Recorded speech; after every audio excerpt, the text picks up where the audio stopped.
dia tahu manusia akan jatuh ke dalam dosa, berarti dia berubah. Berarti dia bukan lagi Allah. Karena Allah itu di dalam dirinya tidak boleh ada improvisasi. Kalau dia berubah, artinya dia relatif, bukan absolut. Dan itu bukan Allah. Tapi ketika Allah tahu manusia itu akan jatuh ke dalam dosa, dia tetap menciptakannya. Tetapi pada saat yang sama, dia menyediakan penolong.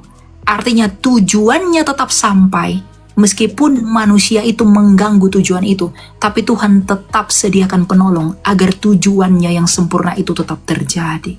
Makanya ketika manusia itu jatuh ke dalam dosa, tujuan Allah dirusak oleh manusia itu sendiri. Maka Tuhan menjanjikan apa kepada Adam? Tuhan enggak janjikan agama. Tuhan janjikan Mesias yang akan memulihkan kamu kembali seperti keadaanmu ketika kamu tidak berdosa. Untuk itulah Yesus datang dalam keadaannya yang tidak berdosa. Makanya ketika Yesus berkata kepada orang Farisi, siapa yang bisa membuktikan aku berdosa? Yesus tidak dibuktikan berdosa. Bahkan pengadilan Roma Pontius Pilatus tidak bisa membuktikan bahwa Yesus itu berdosa. Artinya apa? Keberdosaan Adam membuat kita mati, tapi ketidakberdosaan Yesus membuat kita hidup. Karena di dalam hidupnya Yesuslah, di dalam kesuciannya dialah, dosa tidak berkuasa. Tapi di dalam keberdosaan keturunan Adam, kita menjadi mati karena dosa. Maka Adam adalah Adam yang pertama, Yesus adalah Adam yang kedua. Di dalam Adam kita mewarisi kematian karena dosa. Di dalam Yesus kita mewarisi hidup karena dia tidak berdosa. Makanya dikatakan di dalam Yesus kita menjadi ciptaan yang baru. Ciptaan yang bagaimana? Ciptaan yang semula itu yang tidak berdosa itu. Kesucian, ketidakberdosaan Yesuslah yang membuat kita tidak berdosa dengan iman kepada Dia. Jadi tujuan Tuhan tidak dibatalkan. Tujuan Tuhan tetap berlanjut meskipun ada yang mengganggu dalam pengetahuannya. Dia menambahkan Mesias di dalamnya agar tujuannya itu tetap terjadi. Jadi tujuan Allah sejak semula menciptakan manusia di langit bumi ini, lalu manusia berulah dengan berdosa, Tuhan memberikan Mesias, maka Tuhan menunggu waktunya genap agar langit bumi baru ada penghuninya.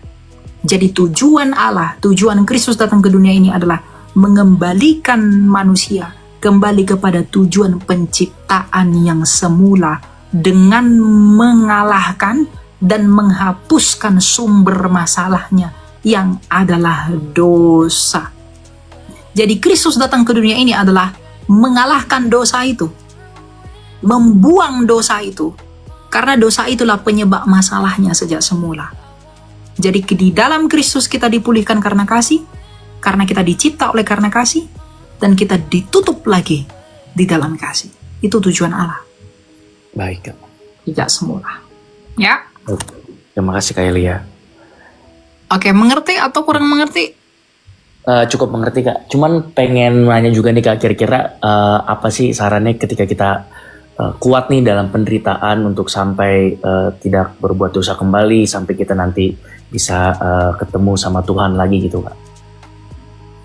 Manusia pasti akan jatuh dalam dosa, baik dalam pikiran, angan-angan dan lain sebagainya. Tapi selama kita membenci dosa itu, selama itulah kita diperkenankan Tuhan. Baik. Jadi tidak menyengajakan diri untuk hidup di dalam dosa tanpa merasa bersalah kepada Tuhan. Karena roh Allah yang diam di dalam kita itu akan membuat kita tidak nyaman terhadap dosa. Makanya dalam 1 Yohanes 1 ayat 9 dikatakan, Ia adalah setia dan adil. Jikalau kita mengaku dosa kita, Ia akan menyucikan kita dari segala pelanggaran kita. Jadi setiap hari dalam doa, mohonkanlah kepada Tuhan agar Ia mengampuni kita akan kesalahan kita, sebagai bentuk perendahan diri kita atas apa yang Kristus lakukan terhadap kita. Itu yang penting kita lakukan. Dan bagaimana caranya agar kita kuat menderita di dalam Kristus?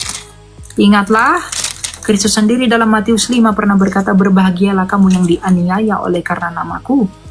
Berbahagialah kamu yang diperlakukan yang jahat oleh karena namaku, karena upahmu besar di surga. Jadi kalau orang menganiaya kita, kita menderita oleh karena nama Yesus, Yesus sendiri berkata kita berbahagia. Kalau Tuhan kita sendiri mengatakan kita berbahagia, apakah pentingnya pandangan manusia? Oke. Dan lagi, Rasul Petrus pernah berkata, kalau kita menderita karena dosa-dosa kita, apakah pujian? daripadanya. Kalau kita sabar menderita karena dosa-dosa kita, apakah pujian yang didapatkan dari itu? Tapi kalau kita sabar dalam menderita oleh karena nama Yesus, bukankah itu anugerah Allah? Jadi pikirkanlah hal-hal yang seperti itu. Karena hidupmu bukan kamu lagi, tapi hidupmu adalah Kristus sendiri. Kalau hidupmu adalah Kristus, maka kamu akan mengambil bagian dalam penderitaannya juga, agar kamu mati dalam keuntungan sebagaimana ia telah mati di dalam kemenangan. Jadi itulah kesalahan teologi kemakmuran sekarang. Teologi kemakmuran itu teologi yang paling rusak. Mereka mengajarkan orang ikut Yesus harus kaya, orang ikut Yesus harus makmur. Itu salah. Bukan begitu mengikuti Yesus. Mengikut Yesus itu adalah menyalibkan diri di dalam salibnya Kristus, menyangkal diri agar kita setiap hari menjadi serupa dengan Dia. Jadi kalau hidupku adalah Kristus, maka matiku adalah keuntungan. Tapi kalau hidup kita tidak ada, bukanlah Kristus, maka mati kita adalah kerugian.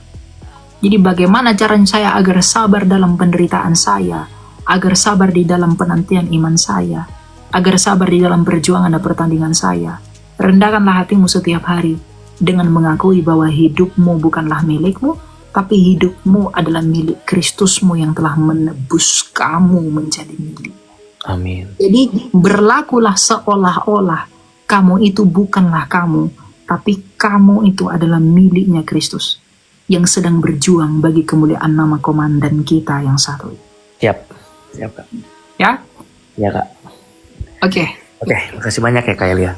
ya Tuhan berkati. Kita lanjut ya.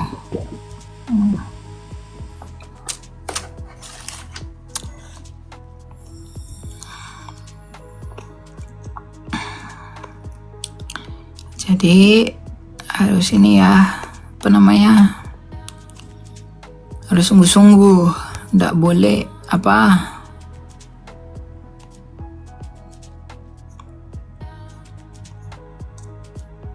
itu satu ya. Silakan Anugrah. Kak Elia mau tanya dong. Kalau di Kejadian 6 kalau nggak salah ya, di Kejadian 6 tuh ada Tuhan tuh menyesal ya Kak, menciptakan Adam atau menciptakan manusia gitu. Nah ini yang aku mau tanya, apa betul memang Tuhan itu menyesal menciptakan kita atau gimana Kak? Itu aja sih Kak, makasih. Ya Tuhan di sana kayak tau lah ya, bahasa Indonesia itu emang kurang ya. Menyesal di sana itu dari kata Ibrani naham. Naham itu artinya bukan menyesal sebenarnya, tapi menyayangkan. Kalau kamu berpikir kata menyesal di sana dalam pengertian tadinya Tuhan nggak tahu, tapi ketika tahu manusia akan jatuh dalam dosa lalu jadi kecewa dan menyesal, bukan begitu. Itu salah. Tapi Tuhan di sana menyayangkan ciptaannya. Wah, pada akhirnya jatuh ke dalam dosa. Meskipun dia tahu itu. Dan ingat, itu ditulis oleh Musa. Jadi itu bahasa antromorfisme. Seakan-akan Musa itu mempersonifikasi Allah. Ketika dikatakan, tangan Allah menciptakan, mata Allah melihat. Apakah Allah punya tangan? Apakah Allah punya mata? Dalam Amsal 8 misalnya tentang hikmat itu berlari-lari, lalu dia memelukku. Dia di bukit-bukit. Apakah hikmat bisa berlari-lari? Tangan Allah tidak terlalu jauh untuk menolongmu. Apakah Allah betulan punya tangan? Bukan.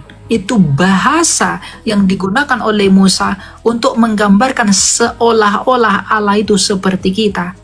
Untuk memberitahu Allah itu kepada kita dengan sudut pandangnya kita.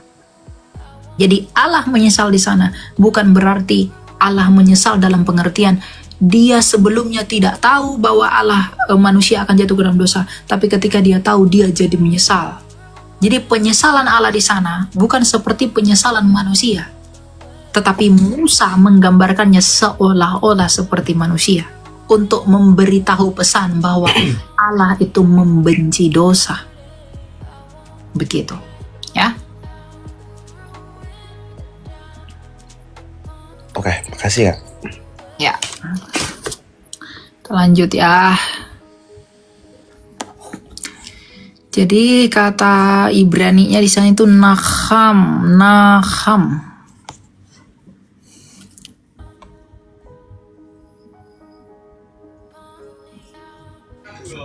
Makan Abema.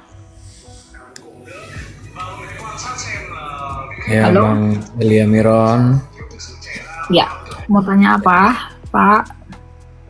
saya selalu mengikuti baik di snack video maupun di TikTok konten-konten tentang Alkitab. Saya tertarik sekali dan menarik bagi kita untuk mendapat pencerahan lah dari Bang Elia Miron ini.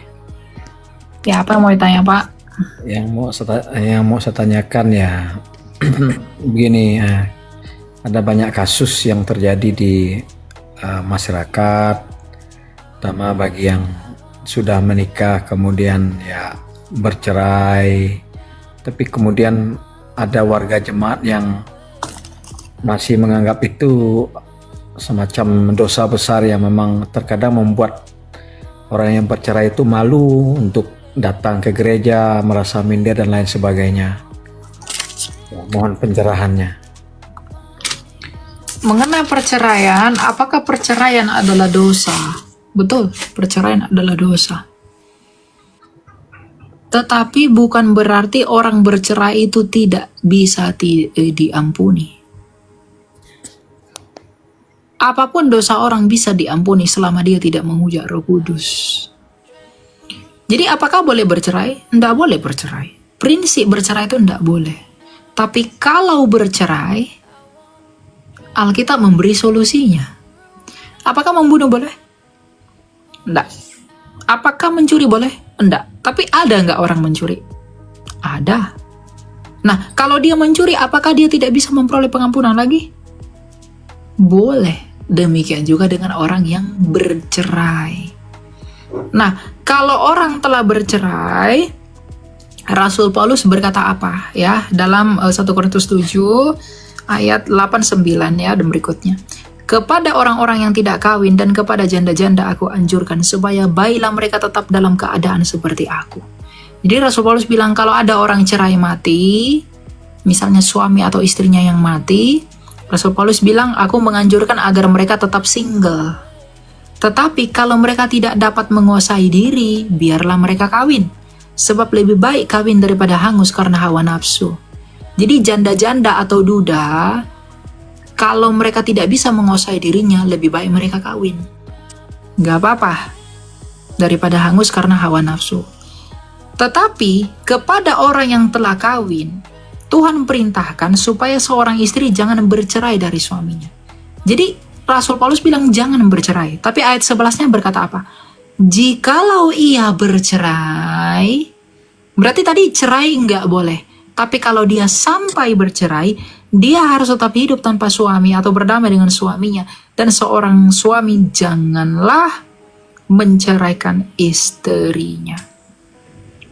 Jadi kalau orang cerai hidup, ya pilihannya hanya dua, hidup sendiri atau berdamai dengan suaminya atau istrinya. Tidak boleh kawin lagi orang yang cerai hidup. Ya, itu kata Rasul Paulus. Nah, jadi bercerai itu dosa nggak? Dosa. Tapi Tuhan memberi solusi dari perceraian itu. Sama seperti orang mencuri, orang berbohong, orang membunuh, apakah dosa? Dosa. Tapi Tuhan memberi solusi untuk itu. Nah, apakah masyarakat gereja itu bagaimana sikap orang gereja harusnya memandang orang yang bercerai? Ya biasa aja. Sebelum kamu mau menilai orang lain buruk, nilai dululah dirimu sendiri. Kamu buruk atau tidak? Sebelum kamu menilai orang lain, menghakimi orang lain, lihat dulu dirimu sendiri. Apakah orang yang bercerai, apakah dosa perceraian orang lain bisa membuatmu lebih layak daripada mereka? Tidak akan pernah bisa. Semua orang punya dosa, semua orang punya masa lalu, tapi selama ia memutuskan untuk kembali kepada Kristus, hidup dalam perjuangannya demi imannya kepada Kristus, dia adalah orang yang diselamatkan. Jadi kita tidak punya hak untuk menilai rendah orang lain, itu tidak boleh. Jadi orang bercerai, ya kita nggak tahu apa yang terjadi dalam rumah tangganya, ya doakan mereka agar bisa kembali rujuk kalau cerai hidup. Kalau cerai mati boleh kawin lagi. Kalau cerai hidup nggak boleh kawin lagi. Tetap sendiri atau berdamai dengan mantan atau mantan suami atau istrinya. Gitu. Ya. Terima kasih Bang Elia Miron yang sudah memberikan pencerahan. Oke Pak, kita lanjut ya.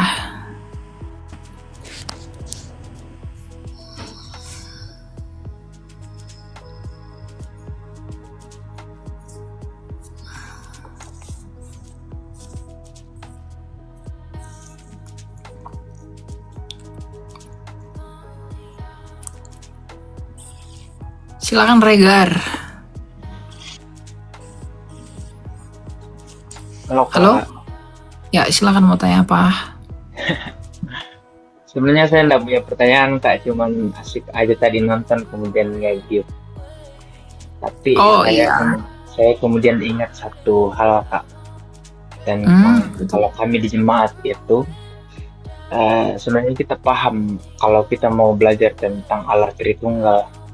Tapi yang saya mau kira-kira apa yang penjelasan yang sederhana yang semua jemaat bisa jangkau, gitu, bisa pahami kalau kita berbicara tentang konsep Tritunggal, karena kan kita selalu berhadapkan dengan pertanyaan kenapa orang Kristen 3 Tuhannya gitu.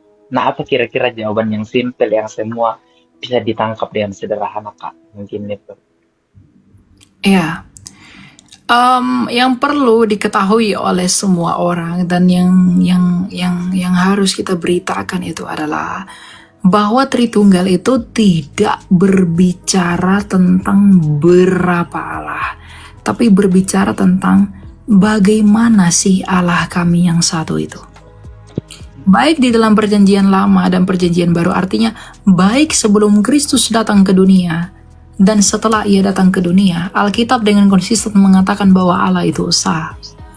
Dalam Ulangan 6 ayat 4 misalnya, Shema Israel Adonai Eloheinu Adonai Echad, begitu. Allah itu esa. Perjanjian baru juga Tuhan Yesus mengatakan Allah itu esa. Ya, tetapi kalau Allah itu esa, lalu bagaimana dengan Tritunggal?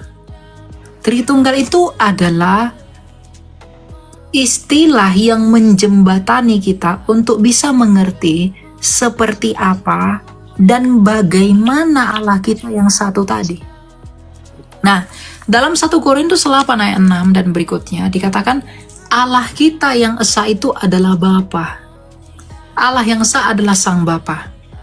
Nah, kemudian Sang Bapa yang adalah Allah ini, di dalam dirinya dia memiliki firman, yang oleh firman itu dia menjadikan segala sesuatu. Nah, selain memiliki firman, dia juga memiliki roh, yang oleh roh itu dia menghidupi segala sesuatu.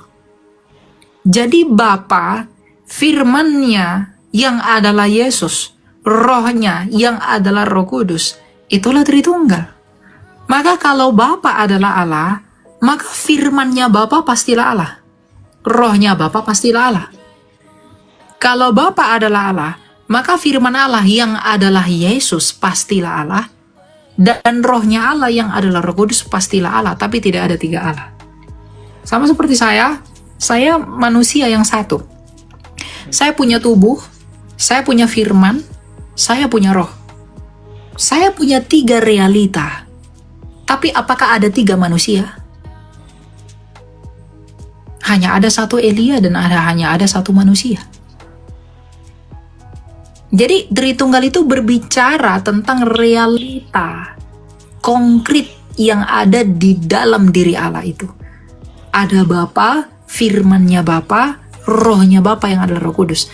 Tritunggal itu sumbernya dari mana? Dalam Kejadian 1 ayat 1 dan 3. 1, 2, 3 itu adalah Tritunggal. Ya, dikatakan pada mulanya Allah menciptakan langit dan bumi. Ada Allah di sana. Allah di situ siapa? Bapa. Lalu ayat 2, bumi belum berbentuk kosong dan gelap gulita meliputi samudera raya, roh Allah melayang-layang. Ada roh Allah. Roh Allah di sana siapa? Roh Kudus. Ayub 33 ayat 4. Lalu ayat 3, berfirmanlah Allah jadilah terang. Berarti ada firman Allah yang menjadikan terang. Berfirman itu kata kerja, kata bendanya adalah firman. Berarti Allah, berfirmanlah Allah jadilah terang, maka terang pun jadi. Artinya Allah menjadikan terang dengan firman-Nya. Jadi Allah, rohnya Allah, firman-Nya Allah, itulah Tritunggal itu. Nah, Yesus itu adalah firman Allah. Yohanes 1 ayat 14, firman itu telah menjadi manusia dan diam di antara kita. Jadi Bapa, firman-Nya dan Roh-Nya, itulah Tritunggal itu. Dan Yesus adalah firman Allah yang menjadi manusia. Nah, mengapa kita menyembah Yesus? Karena Yesus adalah firman Allah dan Allah itu sendiri. Ini misalnya, saya berkata-kata dengan kamu, firman saya bukan? Nah, Yesus yang adalah firman Allah, Allah atau bukan? Pasti Allah. Gitu. Makanya Tuhan Yesus berkata apa? Barang siapa menolak aku, ia menolak Bapa. Barang siapa menerima aku, ia menerima Bapa. Kalau kamu menolak perkataanku yang adalah firmanku, berarti kamu tolak aku, bukan? Maka kalau kita menolak Yesus yang adalah firman Allah, berarti kita menolak Allah. Maka kita harus menerima Yesus agar kita menerima Allah. Karena Yesuslah firman yang menyatakan siapa Allah itu. Jadi ketika Yesus mengatakan baptiskanlah dirimu, Yesus mengatakan kasihilah sesamamu dan lain sebagainya. Maka kita harus melakukan itu agar kita diterima oleh Bapa. Karena Yesus adalah imam besar agung kita. Nah, ditanya, ya, Bapa itu siapa? Bapa itu adalah Allah yang esa tadi. Ya. Realita. Ya, Bapa di sana bukan Allahnya orang Islam, bukan. Jangan berharap itu sama. Itu berbeda. Karena orang Islam tidak pernah menyebut Allahnya sebagai Bapa. Mereka menyebut namanya saja. Ya, jadi Allah dalam iman kita, Bapa dalam iman kita bukan Allahnya orang Islam. Itu beda. Ya, jadi yang dibawa jangan sama-samakan. Ya. Jadi itulah Tritunggal itu. Jadi Tritunggal berbicara tentang kebagaimanaan Allah, Allah Sang Bapa yang memiliki firman dan roh.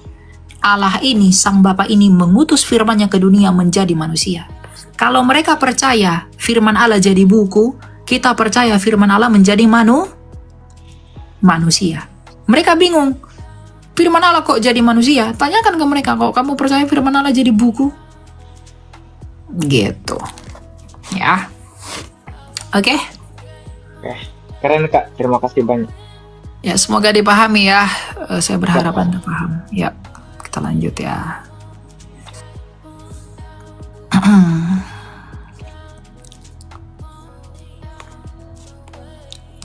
Jadi jangan sama-samakan Allah kita dengan Allah mereka ya. Beda dalam segala hal.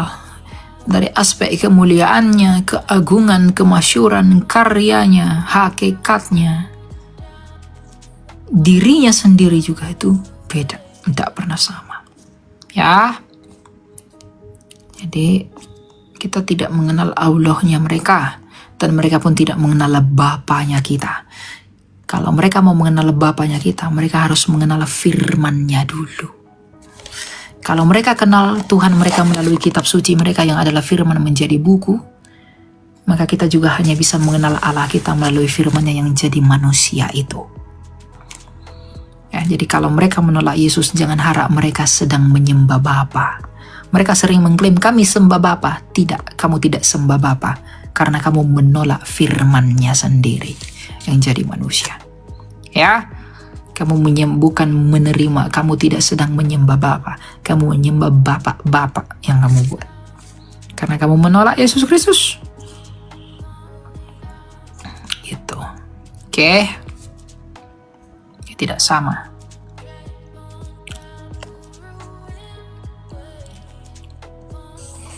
Silakan, it's me. Halo, it's me. Selamat malam.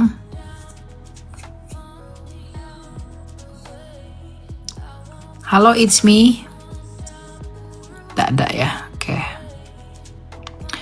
Ya, jadi jangan sama-samakan ya. Kita tidak menyembah Allah yang sama. Allah mereka dengan Allah kita berbeda. Jadi jangan bilang, udahlah Allah kita sama kok. Enggak, kamu bilang begitu, kamu menghina Allah Tritunggal. Dengan Allah yang tidak jelas. Allah itu hidup, dia harus memiliki firman dan roh. Kalau Allah tidak memiliki firman dan roh, itu hanya batu. Silakan Pak Pahan. Halo Pak Pahan.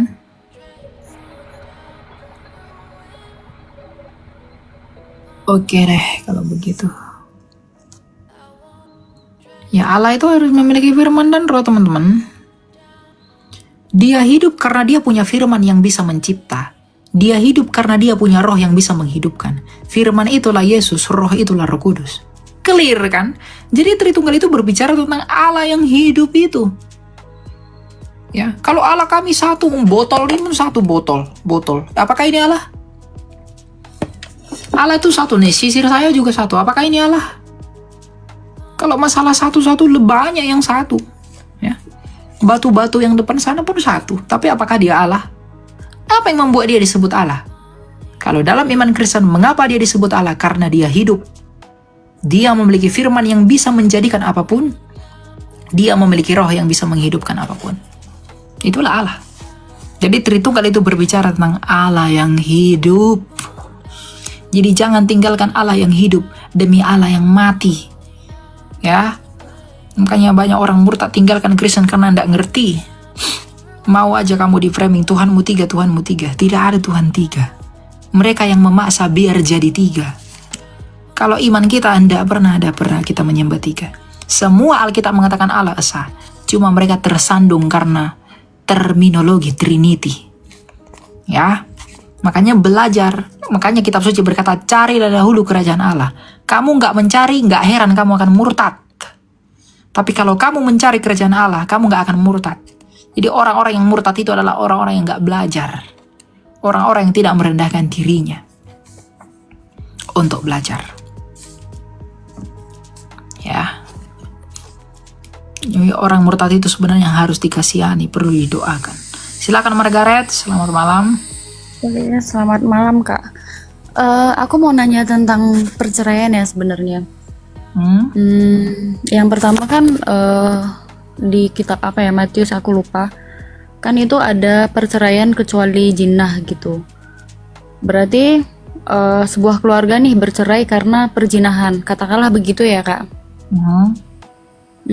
Karena perzinahan nih, yang menceraikan juga pihak yang berzinah gitu. Mungkin dengan tujuan dia pengen bersatu dengan selingkuhannya gitu. Nah, di dalam kondisi ini nih, apakah si yang ditinggalkan ini bisa menikah lagi? Tidak, dikatakan dalam Alkitab dia tidak boleh menikah lagi. Kalau dia bercerai, dalam 1 Korintus 7 lagi, dalam 1 Korintus 7 tadi dikatakan, kalau ia bercerai, janganlah ia menikah lagi. Walaupun dia pihak yang diceraikan gitu, Ya, walaupun dia nggak bisa. korban. Oke, tapi mungkin aku melihat mungkin beberapa pendeta gitu, kayak mungkin kakak tahu ya, yang kayak Santang atau apalah itu tuh kan akhirnya dia menikah lagi tuh gitu ya, dia menikah lagi gitu, tapi dia tetap sebagai penginjil nih. Nah itu kira-kira gimana tuh? Apakah itu akan tetap dia bertanggungjawabkan gitu, ataukah ada pengampunan, kasih karunia atau apa gitu? Saya nggak tahu masalah pengampunan dari Tuhan bagaimana, tapi saya nggak akan menghakimi dia. Saya hanya ikut kata Alkitab, kata Rasul Paulus saja. Jadi kalau dikatakan tidak bisa, lalu mereka membuat itu, saya nggak hakimi itu. Biarlah dia berurusan dengan Allah. Yang memberi pengampunan hanyalah Kristus. Jadi Kristus yang tahu hatinya, Kristus yang tahu hidupnya, Kristus yang tahu motivasi dan latar belakangnya dia. Saya tidak tahu, jadi saya tidak mau menghakimi dia. Ya. Karena memang aku melihat ya Kak, dari segi bukan agama ya, mungkin segi misalnya punya anak nih, bercerai punya anak. Anak ini kan hak asuhnya jatuh kepada pihak yang tidak berselingkuh gitu ya, yang ditinggalkan dan tidak berselingkuh gitu ya, ibu gitu. Nah, tapi di sisi lain anak ini tidak bisa menunggu nih, dia butuh sosok bapak gitu. Nah disitulah mungkin butuh pernikahan gitu. Apakah itu boleh gitu dengan orang yang baru yang tidak ayah kandungnya namun menyayangi dia, karena memang anak juga harus bertumbuh dan memerlukan peran bapak gitu. Itu menurut kakak gimana? Saya nggak berpendapat tentang itu. Ya Alkitab bilang nggak bisa. Jadi saya nggak mengatakan itu. Resikonya ditanggung gitu, walaupun sebenarnya dia yang tidak menginginkan perceraian itu, tapi dia diceraikan gitu. Kenapa dia harus menanggung resiko itu? Ya dia harus menanggung risiko itu karena itu sudah menjadi bagian dari hidupnya. Dan di dalam risiko itu dia harus membuktikan kesetiaannya kepada hukum Kristus. Nggak ada istilah saya ditinggalkan suami saya misalnya begitu. Lalu saya mau menikah lagi karena alasan saya tidak mampu. Berarti dia tidak beriman. Oke. Dia kan Berarti punya bapak. jadi- Oke. Thank you ya Kak. Thank you. Oke. Itu Jadi pada akhirnya akan kita bertanggungjawabkan sendiri-sendiri gitu ya di hadapan Kristus Ya. gitu. Kebenaran sudah diberitahu, tapi semua akan dipertanggungjawabkan. Saya tidak menghakimi dia, saya tidak menghakimi siapapun, karena Kristus adalah hakim. Saya hanya memberitahu apa yang dianjurkan oleh kitab suci. Selebihnya itu urusan Anda dengan Allah. Oke. Thank you Kak. God bless you. Oke, ya. Berkati ya. Silakan Kevin. Kak, saya kan Chinese, saya mau nanya, kita boleh nggak ya kalau makan babi? Ya boleh lah. Yang penting jangan babi yang makan kamu yang makan babi. Kalau sembahyang kubur itu Kak? Sembayang kubur, kamu bersembayang sama orang yang di kuburan gitu. Cuman kayak megang dupa gitu, tapi kita nggak ada sembahyang apa-apa, kayak ngikut menghargai orang tua gitu. Sebaiknya jangan. Ya karena itu, ya meskipun hatimu tidak menyembah berhala, tapi itu tidak merefleksikan kamu orang Kristen. Kamu Kristen bukan? Saya Kristen, Kristen apa? Protestan. Gitu. Jadi sebaiknya nggak usah. Kalau ada yang dupa-dupa begitu, nggak usah lakuin. Gitu. Oke, siap. Thank you Kak. Oh ya Kak, ada lagi yang mau saya tanya. Kalau kita di Kristen itu ada kayak reinkarnasi gitu nggak ya? Nggak ada. Di Kristen tidak ada reinkarnasi. Reinkarnasi itu itu kan ulang. Inkarnasi itu hanya terjadi oleh Kristus. Inkarnasi itu dari kata Latin incarni. En itu daging, in itu di dalam, karni itu daging. Makanya karnivora itu pemakan daging. Jadi inkarni itu di dalam daging. Jadi kalau ada orang memahami reinkarnasi bisa jadi tumbuhan, bisa jadi batu-batu, itu salah. Karena inkarnasi itu artinya di dalam daging. Jadi kalau reinkarnasi itu artinya kehidupan kembali di dalam daging. Nah, apakah kita ada reinkarnasi dalam Kristen? Tidak ada. Tetapi inkarnasinya Kristus pernah terjadi. Inkarnasinya Kristus pun itu dalam rangka ia menjadi sama dengan kita. Dengan mengambil dan menambahkan kodrat manusia di dalam pribadinya dia sebagai Kristus atau firman Allah. Jadi tidak ada reinkarnasi. Ketika kamu mati, rohmu akan berpisah dengan tubuhmu. Kalau kamu orang percaya, rohmu akan dibawa ke Firdaus, dituntun oleh malaikat, seperti yang dikatakan dalam Lukas 16. Nah, ketika kamu sudah dibawa ke Firdaus, lalu ketika Kristus datang menghakimi, tubuhmu yang di bumi ini akan dibangkitkan, lalu dipersatukan dengan rohmu yang di Firdaus tadi. Lalu, ketika sudah dipersatukan roh dengan tubuhmu yang ada di bumi yang sudah dibangkitkan tadi, maka akan ditempatkan di langit bumi baru. Itulah surga bagimu. Akan hidup kekal. Jadi Tuhan menciptakan kita bukan untuk mati lalu berganti tempat. Mati hidup lagi, enggak. Mati itu hanya sekali karena maut. Jadi ketika saya mati, saya di dalam Kristus, saya tidak akan mati lagi. Tapi kalau saya mati tidak di dalam Kristus, saya akan mati untuk selama-lamanya. Karena dosa itu yang membuat kita mati. Tuhan tidak pernah menciptakan orang untuk dimati-matikan. Itu bukan Allah itu. Jadi kalau ada orang yang percaya kepada Tuhan yang mati, manusia diciptakan lalu dimatikan, dihidupkan lagi, dimatikan, dihidupkan, dimatikan lagi, itu bukan Tuhan yang benar. Tuhan yang benar tidak pernah mematikan. Tuhan yang benar itu menghidupkan manusia. Karena kematian hanyalah upahnya dosa.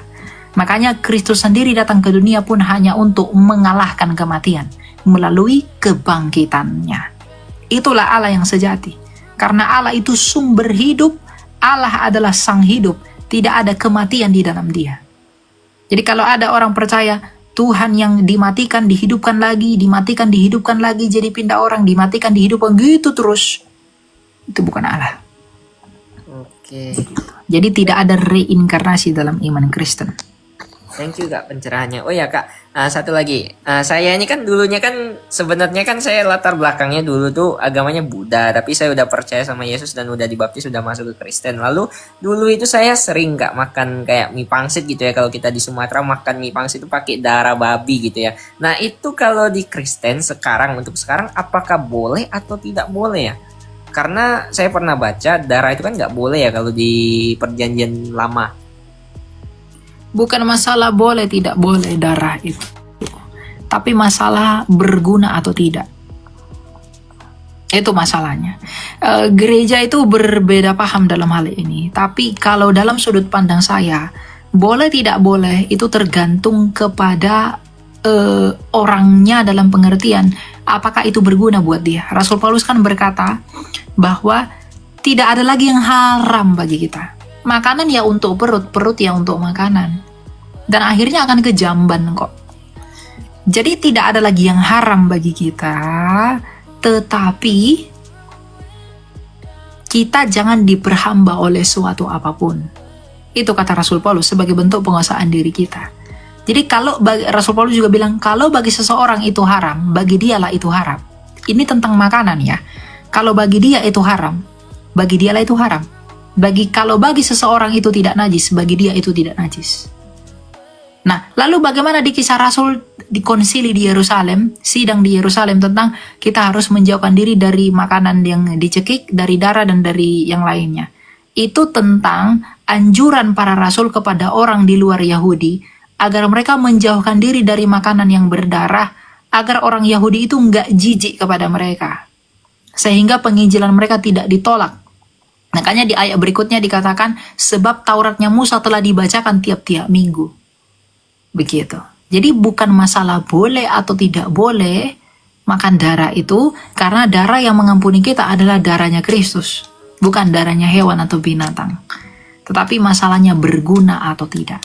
Tapi kalau anjuran dari saya, kalau boleh dikurangi atau bisa nggak usah dimakan sama sekali. Kenapa? Karena di dalam darah hewan itu disitulah banyak penyakitnya gitu loh. Ya, dengan adanya penelitian-penelitian terbaru dan lain sebagainya gitu. Tapi kalau bagimu itu berguna, makanlah dengan iman. Jangan kamu makan darah di hadapan orang yang tidak mau makan darah, karena kamu akan menjadi berdosa karena menyandung orang itu. Demikian juga kalau orang nggak mau makan bakpao, bagi dia bakpao itu haram, lalu kamu sengaja makan bakpao di depan dia, maka kamu berdosa menyandung dia, karena kamu udah tahu bahwa bagi dia bakpao itu haram. Nah, demikian juga dengan makanan-makanan yang lain, begitu, ya. Oke, terima kasih ya Kak. Ya. Tuhan Yesus Oke. memberkati. Ya, Tuhan berkati ya. Oke ya, gitu teman-teman ya. Jadi kerajaan Allah bukan soal makanan minum. Makanya di dalam Kolose 2 ayat 16-17 tadi dikatakan, janganlah kamu mau dihakimi mengenai apapun juga, makanan, minuman, hari raya, bulan baru, dan hari Sabat. Jadi jangan biarkan orang menghakimi kamu mengenai makanan dan minuman. Itu tidak perlu. Makanan untuk perut kok. Dan itu nggak akan mengalir kemana-mana untuk perut. Makanan tidak akan memengaruhi kamu. Karena iman kita bukan berorientasi pada hal-hal yang jasmani, tapi berorientasi pada hal-hal yang rohani. Gitu. Saya pengonsumsi itu dulu ya. Kalau sekarang saya mengurangi dalam artian memilih untuk tidak mengonsumsinya, karena saya tahu di dalam darah hewan itu kadang ada penyakitnya. Begitu. Ya, jadi makanlah dengan iman kalau memang bagimu itu berguna. Kalau bagimu itu tidak berguna, ya tidak usah makan. Yang penting jangan menyandung orang, jangan makananmu membuat orang kehilangan iman untuk orang yang imannya lemah. Oke, begitu ya teman-teman ya. Dan saya sepertinya akan mengakhiri pertemuan kita malam hari ini karena saya harus istirahat. Ya saya capek. Kata saya tadi baru pulang, saya baru belanja peralatan dapur, bahan-bahan masakan, karena saya tidak beli makanan, saya masak sendiri. Jadi agak melelahkan hari ini. Mata saya juga ini bengkak nih, gak tahu ini kenapa ini. Dan badan saya sepertinya lemas sekali. Oke gitu ya. Jadi kita bertemu lagi besok. Mungkin Tuhan selalu memberkati kita dimanapun kita berada. Jangan tinggalkan Kristus, jangan hianati Dia. Karena dari semua yang telah saya jelaskan, adakah alasanmu untuk menolak Tuhanmu? Adakah alasanmu untuk menolak Yesus? Kamu tidak punya alasan sebenarnya. Tapi kalau kamu sampai menolak Dia, artinya kamu sedang menuhankan daging.